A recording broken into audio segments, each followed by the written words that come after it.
show. For now, you may remember that back in February of this year, we did what was the first for Harbour FM. It was a radio play. It was Lizzie Waldron's Day Return. We had a great response to that, the great feedback. So we're actually going to be doing it again, and I'm joined in the studio by two of the cast that are taking part in that particular radio play. I'm pleased to introduce David and Viv. Good evening to you both. Hello. Hello. Well, before we talk about the play itself, just introduce yourselves to our listeners. For anybody who doesn't know who you are, just give them a little brief resume of what you've done so far. David. My name's David Quayle.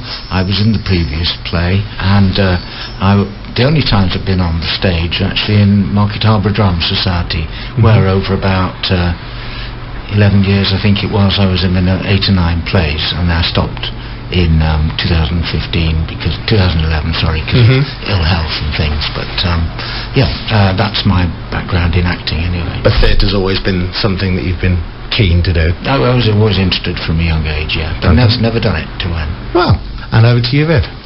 Hello, my name's Viv Crowder. I've been interested in drama since school. My one claim to fame is that my first public appearance was in the York Mystery Plays, the same place that Judi Dench first came to the public notice, although she played the Virgin Mary and I was only Noah's third daughter. So it wasn't a fine romance at that point then? Not at that point.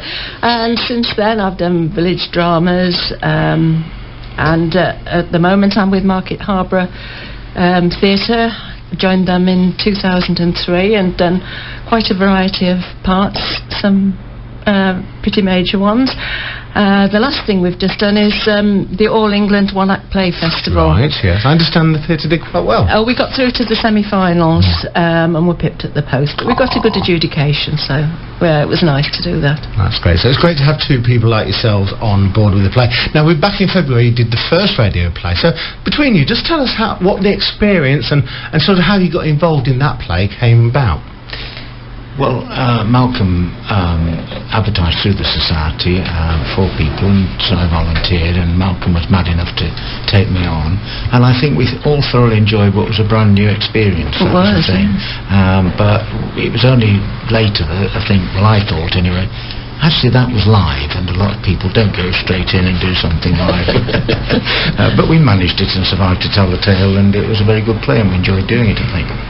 Yes, I mean, one of the really nice things is that you don't have to go through the word hell that you have when you're going on to do a play. You've got your script in front of you, which is marvellous, and it was all very clearly laid out by Malcolm, so that was brilliant, and I thoroughly enjoyed it. So much so that, put my neck on the line and say, well, let's do another one. And that's might as well where we move on to. So the first one was Lizzie Waldron's Day Return. Now, I understand it's going to be another Lizzie Waldron one as well. Viv, tell us a little bit more about the play that's going to be coming up. Well, it's another whodunit, but this time it involves Lizzie's immediate family.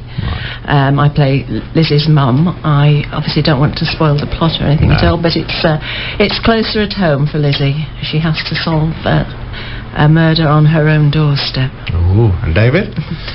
Well, I'm really employed, and have been since the year dot, by Viv's character.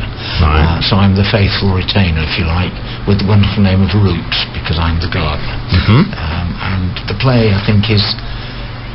The last one was certainly light heart and light entertainment, but I think it's... it makes you smile directly this time, if you can put it that way. So it's slightly different. I think with more depth, hasn't it? It's got more depth, this one. Yes, definitely. Now, you're two of the cast members. How big is the cast in whole, and who are we missing tonight? Well, we're missing Lizzie herself, and Lizzie's boyfriend, and Dr. Dalton. All right. So there's the 5 of us. And I understand Dr. Dalton is a new actress from the last time? That's right, Chris Pryor, who's associated with Harbour Theatre, but also with the musical theatre as well.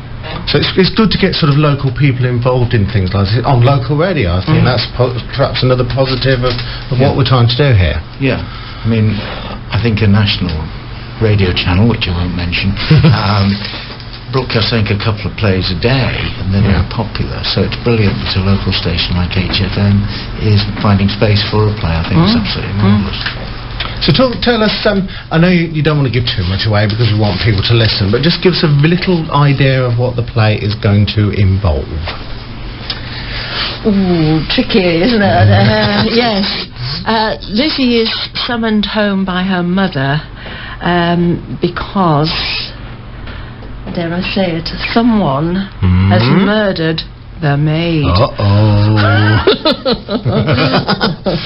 So there's sort of, is it an obvious whodunit, or is it, there's a little twist? No, yes, there's a little twist. Yes, it's Malcolm's written it very well, having to get a lot into a short space of time, and keep you hanging on till the end. And it's very clever little twist. So when's this play going to happen? How far away? And have you had many rehearsals? We've had a couple of rehearsals, and it's for broadcast in 2 weeks' time. And thanks again to you, Owen, for hosting it. Yes. Welcome. And what's the plans for the future? Is there going to be more radio plays? Would you be keen to be involved in more, do you think? Absolutely, yes. If he'd put up with it. I know. I think Malcolm does have some ideas. Right. I think he started the ball rolling for something else, but maybe that's for him to talk about. I think so. Yeah. And in terms of yourselves, what are you two doing at the moment, or what are your plans for your futures? Well, at the moment, having just finished the one-act play festival, I shall be sort of waiting till next season before the theatre will close for the summer. Of course. So it'll be to see what the new plays that are coming up, and see where I want to go from there. Okay. And David? Who knows? Perhaps I will audition for something in the future. I don't know. But for the moment, I'm just enjoying being retired generally and carrying on with life.